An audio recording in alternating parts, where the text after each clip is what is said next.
Many ages ago, when the ancient gods ruled the world, there was a mighty Sumerian king named Gilgamesh.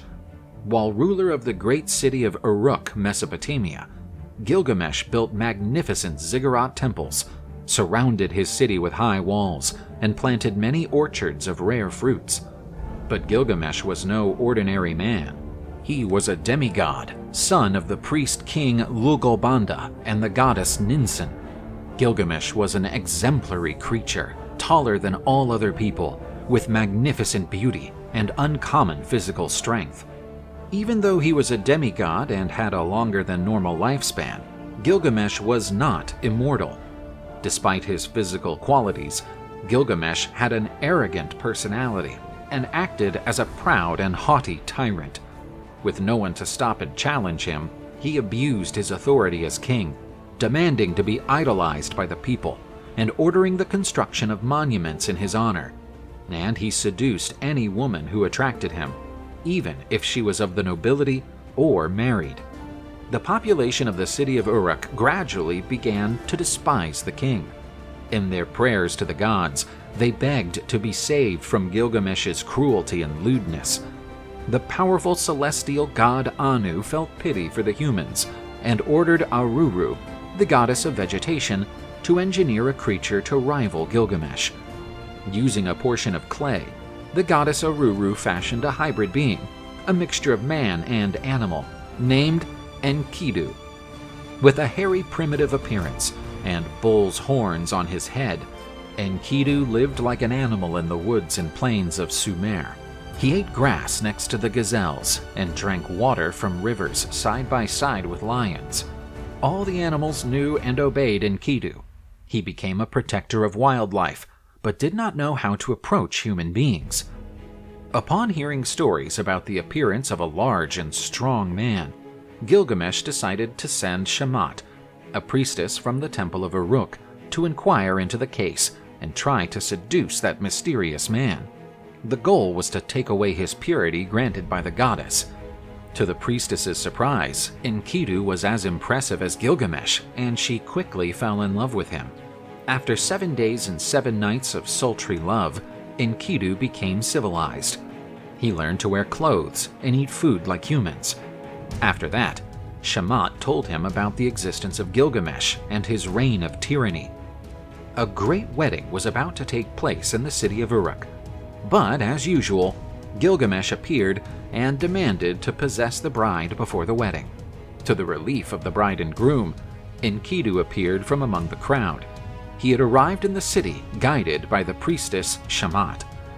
Gilgamesh and Enkidu entered a furious argument about the disrespectfulness of interfering in a marriage of two people who loved each other. For the first time in his life, Gilgamesh found someone able to strike back at him. This made him angry. Anticipating the ensuing mayhem, the crowd quickly moved away from the scene, leaving the two giants face to face. Gilgamesh was the first to resort to violence. The two powerful beings exchanged blows. The epic fight between the two demigods lasted for 7 uninterrupted days and destroyed several houses in the city. Each punch landed by the two titans was enough to kill 5 human warriors, but neither seemed to give in, and inevitably they began to admire each other. Gilgamesh finally managed to strike a clean blow and knocked Enkidu down. But instead of exterminating his opponent, Gilgamesh reached out and helped Enkidu to his feet. Both were proud of the great fight and embraced each other, beginning an eternal friendship. From that day on, Gilgamesh became a more just king and stopped tormenting his people. In the following years, Gilgamesh and Enkidu traveled through many unknown lands, where they had a great many adventures together, defeating monsters and heroes of all kinds. But one thought hovered over Gilgamesh's mind. He knew the two of them were growing old and would one day have to face death. To immortalize their names, Gilgamesh asked Enkidu to travel to the cedar forest, where the powerful demon Humbaba lived, a being so dreadful and dangerous that even the gods respected him.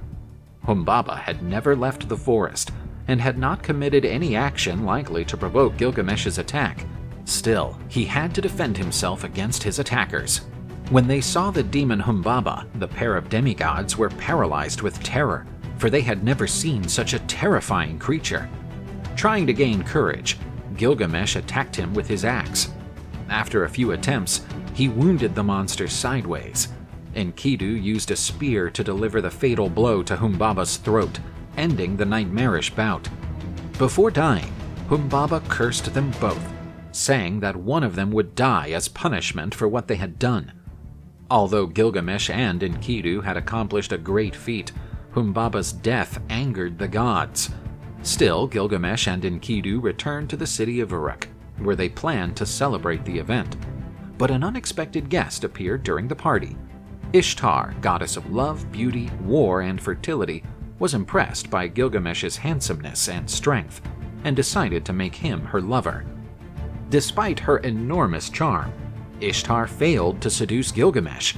He rejected her, claiming that he was aware that all of Ishtar's other lovers had died horrible deaths.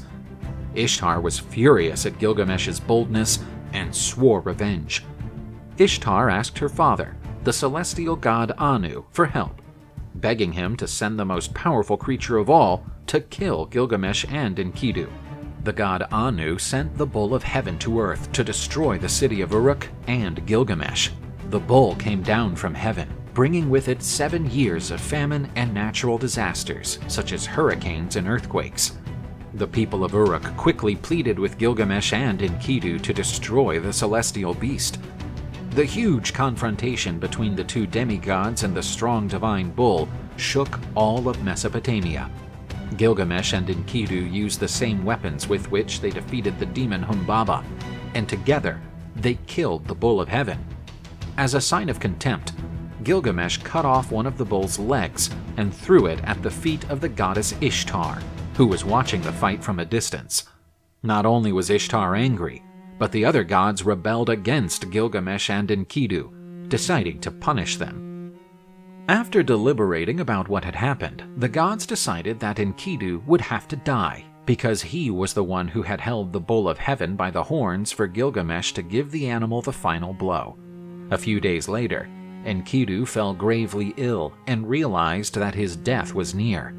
Seeing his best friend in that situation, Gilgamesh became desperate, asking the best doctors in the kingdom to find a cure, but to no avail. Enkidu died in agony, delirious in Gilgamesh's arms, and Gilgamesh wept bitterly for days. Enkidu's death made Gilgamesh fear for his existence. The dread of the end made him begin a search for the secret of immortality and a way to resurrect Enkidu. He traveled far, through mountains and deserts, hoping to find Utnapishtim, the man who survived the Great Flood and was rewarded by the gods with immortality. With the help of the boatman Urshanabi, Gilgamesh crossed a huge lake of poisonous waters, finally reaching the home of the immortal Utnapishtim.